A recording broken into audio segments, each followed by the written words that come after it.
Quiet, please. Quiet, please.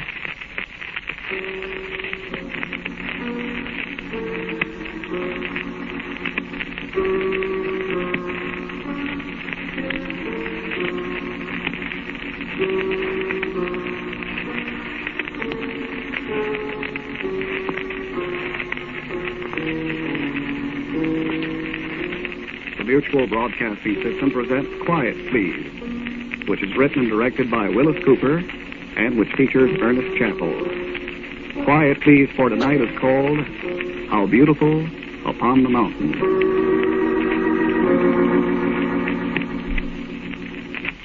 I don't say that Mount Everest will never be successfully climbed. I don't say that at all. What I do say, however, is that no one will ever successfully climb Everest and come back. Yes, I know they said that about the Matterhorn, and Edward Whymper climbed it. Whymper was the man who first stated what many mountain climbers insist is the creed of their arduous calling. You don't know that?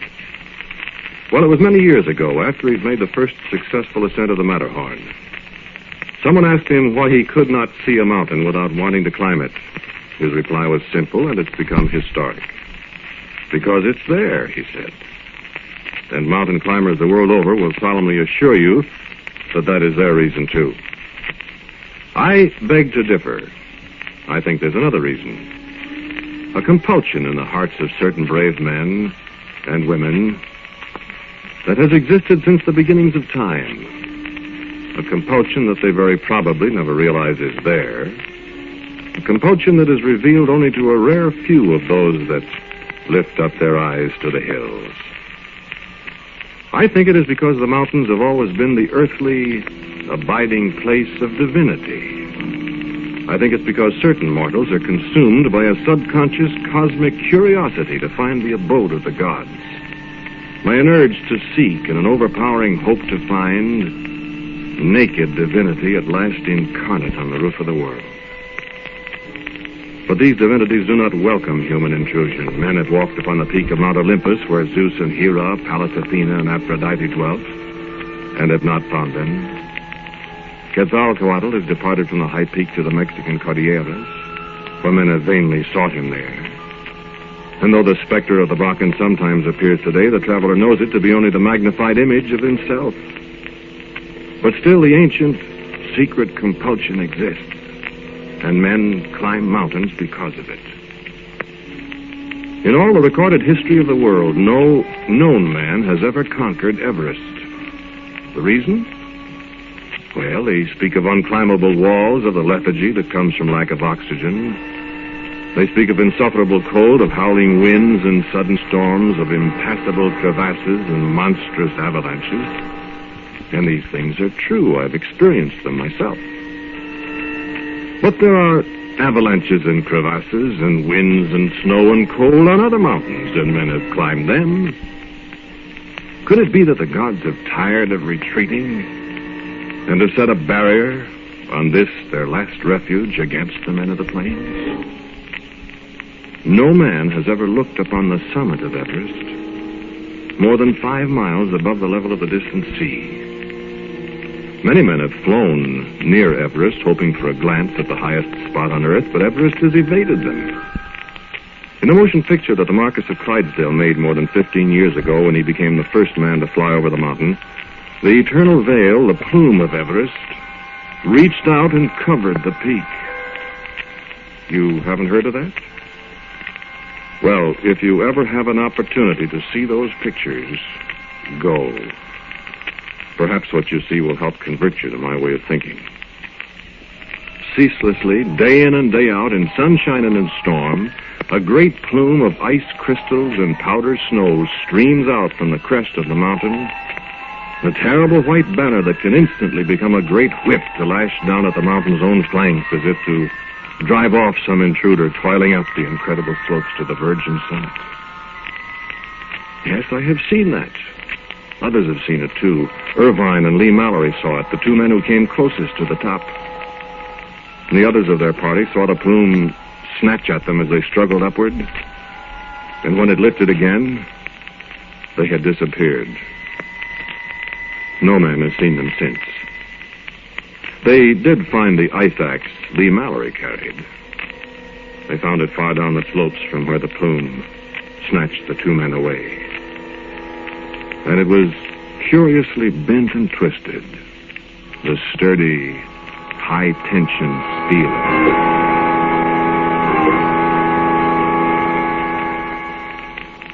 I met John Chandos when I was a Rhodes Scholar at Oxford. We became great friends through our mutual interest in mountain climbing. I wish you could have seen John Chandos standing before the mantel in my rooms at Oxford on a bleak, rainy day in early autumn. I'm fed to the teeth, Hugh, with this place. Let's chuck it and go somewhere. Climb a mountain nobody else has climbed. Yeah, what mountain, old boy? Well, Everest by choice. You got 50,000 pounds? I could get it. All right, let's go. I mean it. I could get it. Where? Never mind where. Now look, would you come? Are you serious? I'm serious. Oh, I wish you were. I tell you I am. Yeah, of course, you know it'd probably be the end of us. Rather have it that way than drying up bit by bit in Oxford, wouldn't you? I would, yes. Well, then? I haven't a cent. A shilling, I mean. You won't need it. I've got plenty. Well, why Everest? Look, Brent, old boy. Ever since I was a child, I've had only one ambition. You got a cigarette? Oh, to see the top of Everest. And I'm going to. Come along, do. Now, what are you laughing at? Well, just the casual way you put it. Let's go see the top of Everest, you and I. Half the world away, 5 miles straight up, dozens of men had died and disappeared trying it. Let's go see the top of Everest. Someone's going to do it one day, you know. Yes, that's true. Well, shall we be the ones?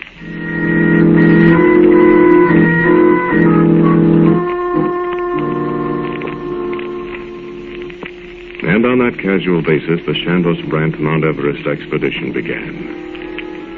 We left Oxford. We left England after purchasing thousands of pounds worth of equipment, tents, windproof clothing, weapons and photographic equipment, dehydrated foods, pitons, ice axes, cases of brandy, miscellaneous equipment by the hundredweight. And at last we were in Darjeeling, talking to men who knew the roof of the world, learning the names of obscure villages, where we might find guides to lead us to the upper reaches of the Great White Mountain. And a day came when our preparations were completed and a great deal of money spent. And we set out in motor cars to the final takeoff spot where no motor could go, and only the feet of men had walked before. The native guides, as hard-bitted a crew as ever I saw, gathered around their tiny fires. We sat before our little tents and smoked and drank hot, sweet tea against the morning. Glad, eh, Brent? Yes, in a way. Not going to be pleasant, though. Oh, won't be too bad for a while. Till we get up really high. Oh, no worse than some places I've been. I wonder what's up there. Can't tell much from the photographs, can we? Just ice and snow and rock. And plenty of it. Quite. You know, I was wondering something today. What? I was wondering if any of these native chaps have been up there. On top? Yes. Be like them, you know, to be laughing at the silly white men, coming halfway around the world to be the first man on top. While all the time, old Bungo and his nephew have been up there a dozen times. Good joke. No, I doubt it, Chandos. Oh, so do I, really. But you know these chaps? Well, none of them seem any too enthusiastic about going up. Not if you go by the pay they'd insisted on. Well, you know, Everest is some kind of a god or something to them. Is to me, too. What? Oh, I know it sounds silly, but maybe we're being sacrilegious or something. Maybe nobody's supposed to climb up there. Not getting cold feet, are you? Oh, no, not at all. They're quite warm, thank you. Oh. More of your American slang. No, I've not got the wind up, if that's what you mean. But superstition. I was thinking. I mean, I wonder what is waiting for us up there. Cold and snow and ice and thin air, besides that? What do you mean? I'm remembering what that chap wrote about Irvine and Lee Mallory and the plume up there. Down it came, he said, like a sentient thing, like the hand of a god, and swept them away before my very eyes. Now, look, you begin to worry about giants and things up there. You'd better stay here. Oh, I'm not worried, Brant. I'm just curious. Somehow, I'm excited. Like a chap who's waiting to meet his bride at the church on his wedding day. I say, that's being a bit idiotic, isn't it? Look at her up there. Cold and white and beautiful. Not caring about us at all. We're coming up after you, old girl, if we die in the attempt. And as I lay there in the firelight, listening to the quiet music that came from the shadowy groups of guides and bearers, a strange thought formed in my mind. Shouldn't John Chandos have said, and die in the attempt? And the sound of the little flute went on in the cold twilight, and presently we went to our tents and slept. And I dreamed of a woman's face, a bride's face on a high mountain, and somehow the face was the mountain itself, and the mountain was a face. And it was cold, icy cold. And a voice said in my ear something that I dimly remembered from the Bible, from Isaiah. How beautiful upon the mountain. And the music of the flute dissolved into a great crashing chord. And I awoke trembling in the blackness of a frigid morning. I need not tell you of the next few weeks of the ascent to the camp at 23,000 feet, hardly a mile below the summit. If you have climbed mountains, you will know it to be an endless nightmare of traversing great rocky slopes, of scaling precipitous walls, of making our way cautiously across the ice bridges that span crevasses as deep as infinity. Days of toiling upward, roped together sometimes, only to find the way blocked by a new fall of rock or a snowslide our guides had forgotten. Inching our way up rock chimneys, hammering our pitons laboriously into the face of the living rock and climbing a foot at a time up walls where one misstep, one missed grip, would have sent both our bodies tumbling to a horrid death 1,000 feet below. Days of clawing our way through sudden snowstorms with a biting flakes so thick that we'd lose each other at 10 feet distance. In the midday halts to gulp scalding tea, wolf down a bar of chocolate, and then rise and go on again. And behind us, the diminishing string of porters carrying our supplies, dropping off at regular intervals to set up camp against our return. If we should return. And then the agony of the last few thousand feet. At those heights, of course, exhaustion was our greatest enemy. The oxygen at 20,000 feet is pitifully thin. Each upward step is a lifetime. And the brain reels up there in the rarefied atmosphere that man is not meant to breathe. We made the 26,000-foot camp, and we climbed another 1,000 feet. I'm not sure whether the way grows more difficult as one goes higher. Perhaps the rock formations are no more forbidding at that elevation than they are at the lower levels.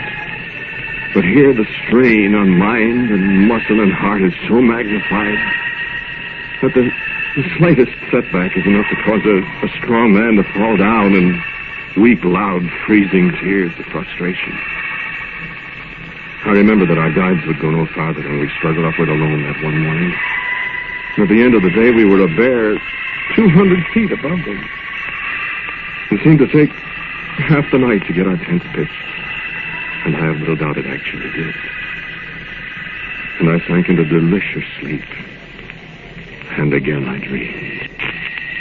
I dreamed of the woman again. A surpassingly beautiful woman, with eyes like the crystals of ice that made up our world. And about her hair she wore a great white scarf, a kind of plume that moved as if it were a living thing, billowing out over her shoulders, never still, seeming not to be blown by the wind, but to control the wind itself. And I knew something about the plume. Although my tired mind could not remember what it was, I knew. And I tried to look into her eyes, but she was looking beyond me. And in my dream, I turned. And I knew she was looking at John Chandos.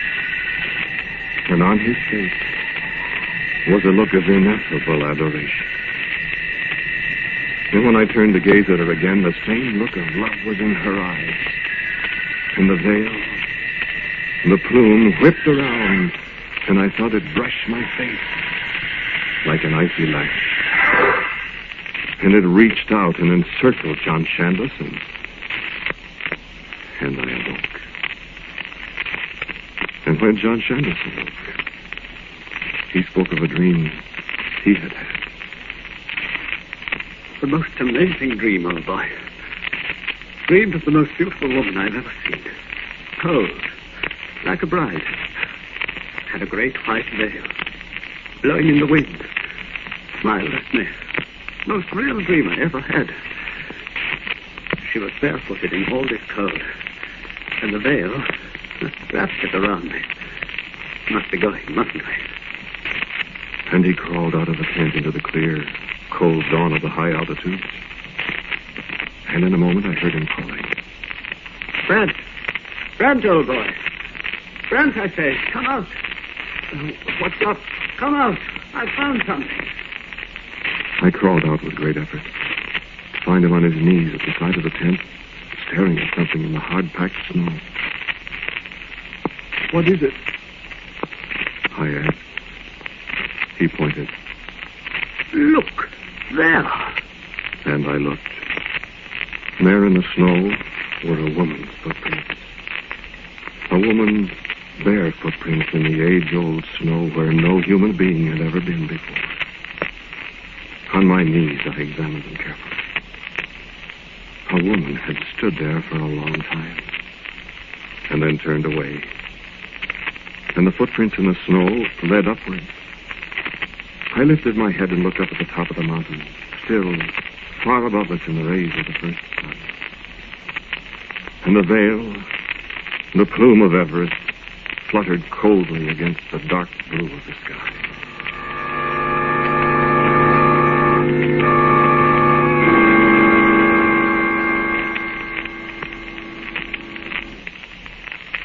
You said superstition when I talked about what was up here, Brent. You know it wasn't superstition. You saw the footprints. You saw how easy it was to follow them this morning. You know we've climbed 3 times as far today as we ever climbed before. She's leading us. She wants us to come on up to her. Do you remember the night we started? When I spoke about going to meet my bride? Do you remember, Brent? Yes.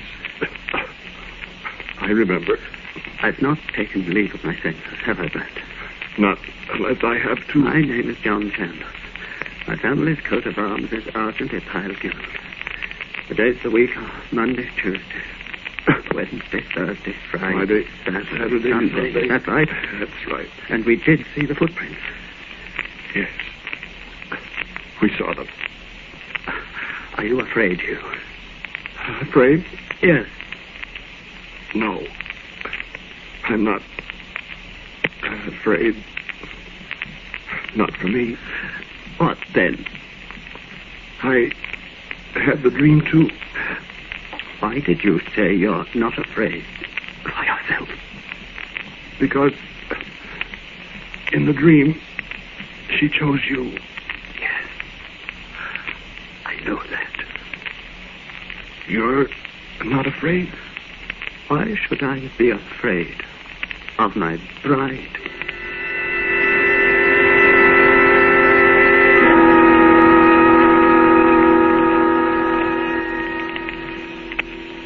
And then we slept again.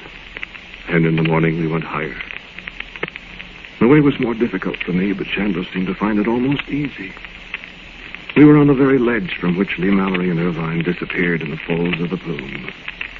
I recognized it dimly from the photographs and motion pictures that Captain Noel had made years before, as the 2 men slowly made their way along the rock wall not 2,000 feet from the summit. That scene will never leave my mind. And I knew we were almost in the exact spot where they had been snatched away. At any second, I thought, the cold, caress of the veil, the plume, would fall on us.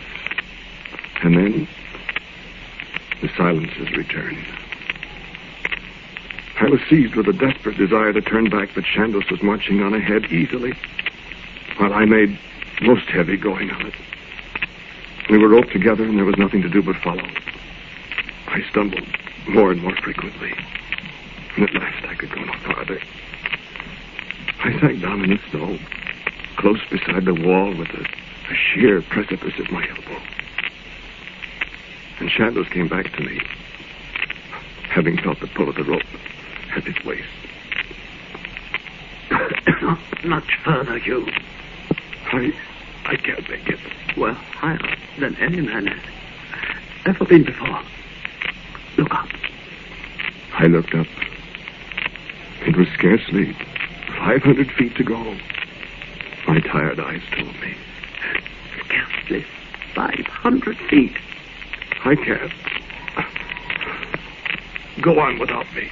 No, I won't. I can't go any farther. Tomorrow, then? No.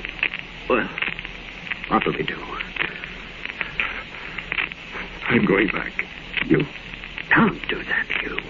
Yes. Well, I'll go back down with you. But let me go on ahead for just a moment. We're so close now. Let me see if I can go on up to the top by myself. And if I can, I will. Then I'll come back and we'll both go back down. Will you let me do that? If you like. It's easy. You can go on up too. It's a pity to be this far. Then turn back. Do what you like. You stay right here. I'll stay here. And hurry, old boy. Eat a bit of chocolate. Why do you have to go and leave me? I've got to see if somebody's there, old boy.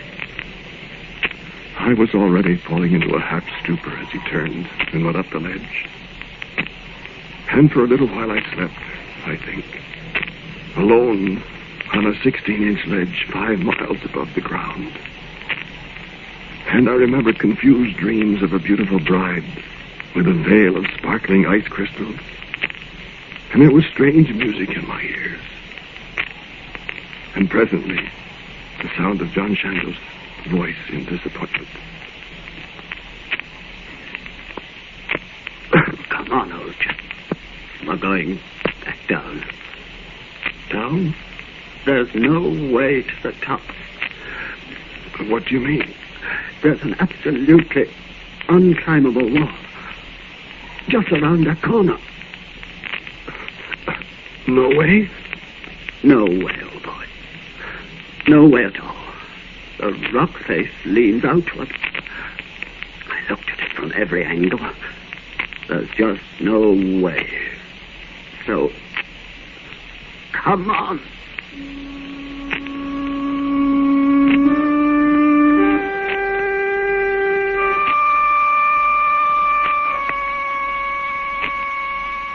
And as he lifted me to my feet, there was the softest little sound as of something dropping into the snow beside us. I leaned against the wall as Chandos bent and picked it up. He looked at it very curiously for a long moment, and finally I mumbled, "What is it?" And he stretched out his hand to me, and in it was a full-blown, green-stemmed white rose. And when I took it from him, the frozen thing shattered into a million glittering fragments. And I looked at John Chandos' face, and it was transfigured with a joy and a hope, such as I have never seen in any man. My gaze went on beyond him, upward. And against the darkening sky, the great veil that streamed from the mountaintop slowly wheeled around and down toward us. And it seemed not like a whip to lash us to an icy death, but like the compassionate arms of a beloved woman stretched out to her lover. And then as its coldness enveloped us, I heard the beginning of an avalanche's roar above me, and the sound of great bursts of triumphant music.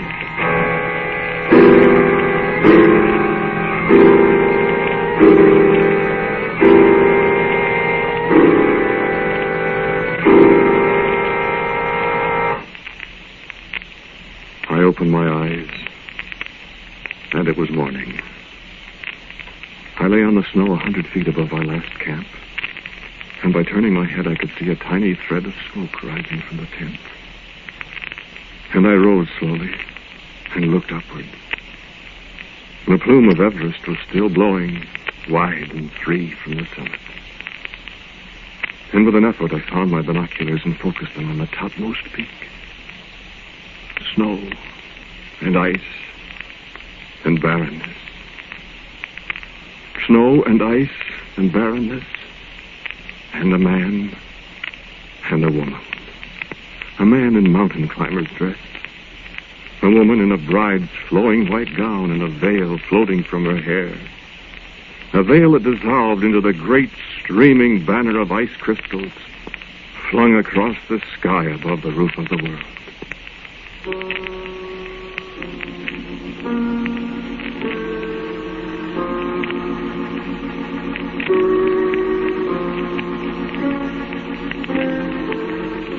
Quiet, please, for tonight was called How Beautiful Upon the Mountain. It was written and directed by Willis Cooper. The man who spoke to you was Ernest Chappell. And John Chandos was played by Roy Irving, late of the Dublin Gay Theatre. Music was played by Albert Berman, as usual, who also composes the special music heard on Quiet Please.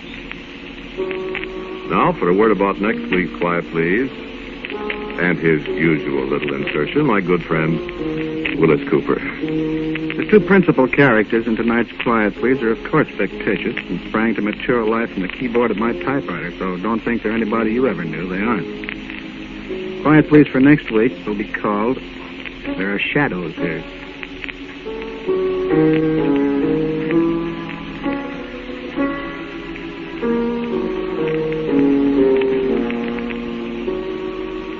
And so, until next week at the same time, and There Are Shadows Here, I am quietly yours, Ernest Chappell.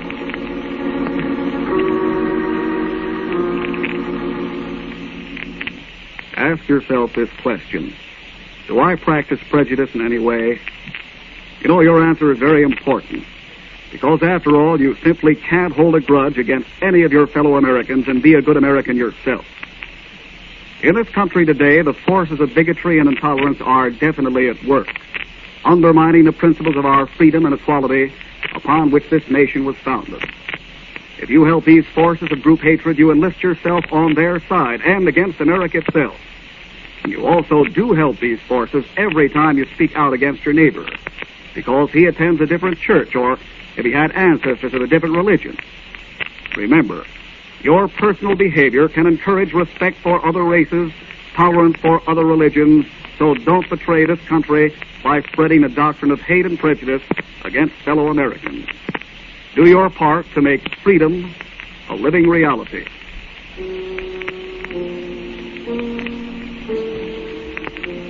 This is the Mutual Broadcasting System.